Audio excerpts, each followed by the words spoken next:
अस्सलामुअलैकुम नाज़रीन, मां आहियां अब्दुल मोमिन जोनो। तव्हां ख़बर ॾियूं था त लायंस क्लब ऑफ फंचल लंडन जे तावन सां चौधरी आरिफ नियाज़ जे ज़ेर निगरानी सिविल इस्पताल काज़िमन में 3 रोज़ा मुफ़्त अखियुनि जी कैंप लॻाई वई आहे, जंहिं में मरीज़नि खे मुफ़्त दवाऊं, चश्मा, ऑपरेशन जी सहूलियत फ़राहम कई वई आहे, जंहिं में हिन वक़्त ताईं 1000 खां वधीक OPD थी आहे।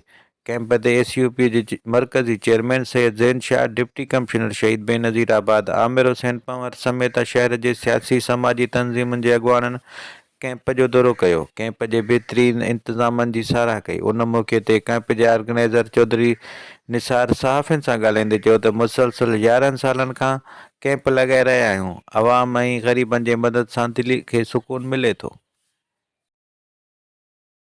चेकअप थी वञे पोइ डॉक्टर मुख़्तार थो करे ॿिया त चेकअप वाइट कैंप आहे असांजो जंहिंमें सभु शयूं थी वञनि पर हिते ख़ाली कयो मोतियूं करे सभु ईअं पर जंहिंखे मोतियुनि जो प्रॉब्लम न आहे भई उन्हें जे रेटिना जो लेके तो उन चेक मन साइमल्टेनियसली ॿ लाइयूं हलंदियूं हितां वरी पोइ तव्हांजे पंहिंजे स्टाफ जूना मुरे हर क़िस्म जो AC DC सोलर सिस्टम बारे दस्तियाब आहे। प्रोपराइटर अरशद अली।